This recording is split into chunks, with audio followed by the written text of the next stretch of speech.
જય સ્વામિનારાયણ. કેમ છો બધા? મજામાં છો? વેલકમ ટુ જ્યોતિષ લોગ.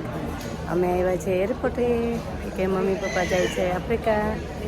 માસી માસા મમ્મી પપ્પા આફ્રિકા જાય છે. બતાવો તમને હમણાં. મારા માસી માસા મમ્મી પપ્પા આફ્રિકા જાય છે. તો હું આવી હતી એરપોર્ટે મૂકવા માટે. તો એ લોકોને શું કહેવાય ચેકિંગ ચાલતું હતું. તો ત્યાં મેં કીધું ચાલ થોડો વિડીયો ઉતારી લઉં. તે હું માસી ડિસ્કશન કરીએ છીએ કે એ લોકો વહેલા આવીને બેસી ગયા હતા. તો મેં કીધું કે થોડું મોડું જવાય તો શું ક્યુ ઓછી હોય એમ, એટલા માટે. તો હું માસીને વાત કરતી હતી. તો મમ્મી પપ્પા લાઈનમાં ઊભા હતા ને હવે છે ને ચેકિંગ થઈ ગયું છે નિયરલી. મમ્મી પપ્પાનું ચેકિંગ થઈ ગયું છે ને માસી માસાનું ચેકિંગ થાય છે. ના પાણી દે છે ને અંદર, કેમ નહીં દે? પાણી દેશે તમને.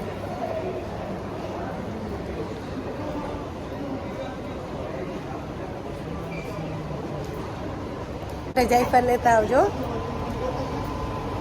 મમ્મી, અમારા માટે જાયફળ લેતા આવજો.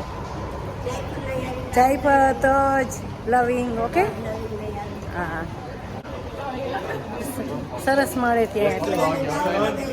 હે આવો હા, મારા માટે ગાઉન લેતા આવજો.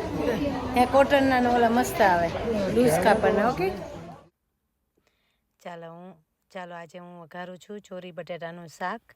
એટલે હું છે ને મિર્ચીમાં ગઈ હતી. તો ગ્રીન ચોરી એટલે કે આપણે આવે ને દેશી ચોરી એ લાવી હતી ગ્રીન કલરની. તો મેં કે ચાલ આજ વેજીટેબલનું શાક બનાવી નાખું. તો તેના માટે મેં તેલ મૂકી દીધું છે 1.5 પાવરું. હવે છે ને એમાં રાઈમાં ને તેલમાં રાઈ મૂકી દીધી છે. પછી જીરું મૂકીશ, અજમો એમાં મૂકી દેવાનું ને લાલ મરચું વઘાર માટે. જીરું મૂક્યું, અજમો મૂક્યો ને હવે જીરું મૂકીશ ને લાલ મરચાં વઘાર માટે ને આદુ મરચાં પણ મૂકીશ.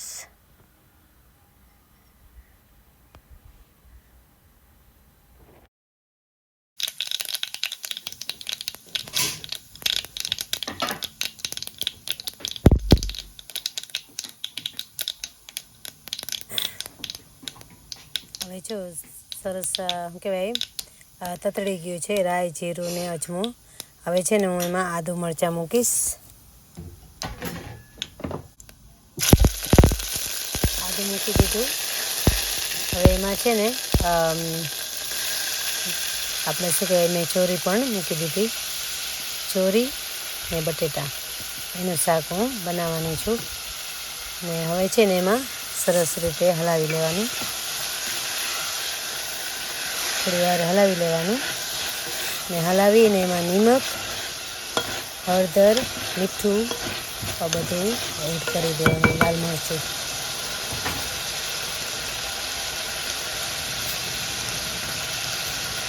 હળદર મેં મૂકી દીધી છે. ધાણા જીરું,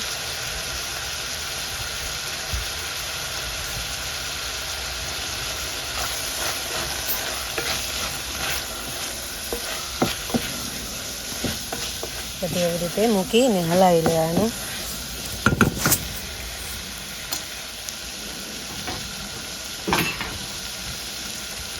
જેટલું તમે હલાવો ને તેલમાં એવો સ્વાદ એનો સરસ આવે. મેં બટેટા પણ એમાં એડ કરી દીધા. હવે છે ને ફરીથી એને હલાવી લેવાનું શાકને. લીલી ચોળી એટલી સરસ હતી ને ટેસ્ટમાં પણ સરસ થયું છે શાક. મેં મરચું પણ મૂક્યું, ઉપરથી મરચું મૂક્યું એટલે ભૂકી.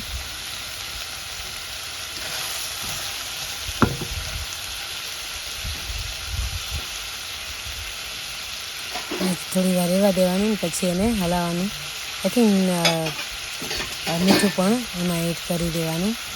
કે મેં નાખ્યું હતું પણ એમાં હું રેકોર્ડ કરતાં ભૂલી ગઈ છું. ને આવી રીતે છે ને થોડી વાર ઢાંકી દેવાનું. ઢાંકીને પછી ફરીથી હલાવી લેવાનું. એવી રીતે કરીને પછી આ થોડું પાણી એમાં એડ કરવાનું, પછીથી, હમણાં નહીં. હવે છે ને સરસ રીતના હલાવી ને મિક્સ કરી લેવાનું બધો મસાલો, એટલે મિક્સ થઈ જાય. ચોળીમાં છે ને તમે તેલમાં ફેરવો ને એટલે ચોળીમાં મસાલો, બટેટામાં ને ચોળીમાં મસાલો મિક્સ થઈ જાય. આવી રીતે જો હલાવવાનું. હવે છે ને થોડી વાર ઢાંકી દીધું હતું ને પછી છે ને હવે હું પાણી મૂકીશ એમાં. શાકમાં થોડું જ પાણી મૂકવાનું, જેટલી વિસલ વાગે ને એટલું, એટલે નીચે બેસે નહીં ને એટલા માટે પાણી થોડું મૂકવું પડે. મેં એવી રીતે ફરીથી હલાવી દીધું. હવે છે ને એમાં હું થોડું પાણી એડ કરીશ ને ટમેટાં પણ એમાં એડ કરી દઈશ.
જો મારું શાક થઈ ગયું છે, મેં 2 વિસલ વગાડી લીધી છે.